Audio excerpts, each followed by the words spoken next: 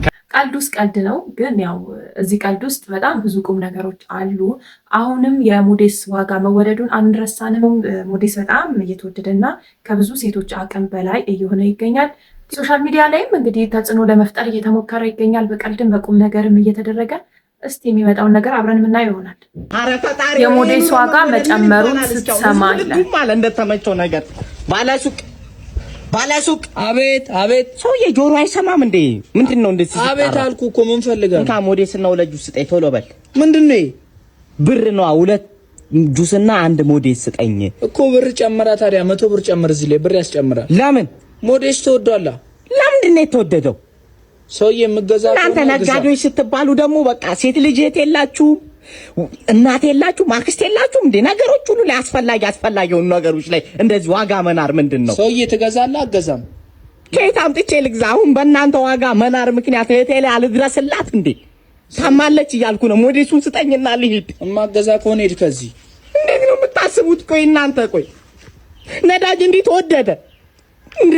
ሰውዬ ያማል እንዴ? ልገዛ ነው የመጣው እና ልገዛማ ነው የመጣሁት። የባጃጅ ሹፌር እንደሆንኩ ታውቃለህ? አዎ አውቃለሁ። ቤንዚን 2 ወር ስሰለፍ አቃተኝ። በቃ ገንዘብም የለኝም። ስጠኝ ሞዴሱን ይዤ ልሂድላለህ። እህቴ እኮ ብር ጨምር እኮ ነው ያልኩ። ሰውዬ ያማል እንዴ? እናንተ ግን ሴት ናት እህቴ፣ ሴት ናት እናት፣ ሴት ናት የሚለውን ዘፈን እንኳን እየሰማችሁ አታዝኑም ትንሽ? ኧረ በእግዚአብሔር ተው። ለእህቴ ደረሰኝ አይደለም እንዴ? ከዚህ አንተ ሌባ ሲጀመር ሌባ ነው መሰለኝ። እናንተ በቃ ስራችሁ ገንዘብ ላይ ብቻ ሆነ። ነጋዴው ስትባሉ መስመር ላይ እንገናኛለን። ዳ የት ሄዶ ይኑር ንፍጣ። አዎ እንግዲህ በቀልዱም በቁም ነገሩም እያደረጉ እንደዚህ መልእክቶችን ማስተላለፍ ግድ ይላል። ነገር ግን የሶሻል ሚዲያ ነገር ችግሩ ቢበዛ ሳምንት 10 ቀን ነው ስለ ጉዳዮች ሊወራ የሚችለውና ከዛ በኋላ ይረሳል። ችግሩን ደግሞ ተሸክመን የምንቀረው እኛ ሴቶች ነን። ለዛሬ ለእናንተ ጊዜ ይመጥናሉ ያልኳቸው ቪዲዮዎች ይህንን ይመስሉ ነበረ። ስለተከታተላችሁኝ በጣም አመሰግናለሁ። ላይክ፣ ሼር እና ሰብስክራይብ እያደረጋችሁ አበረታቱኝ።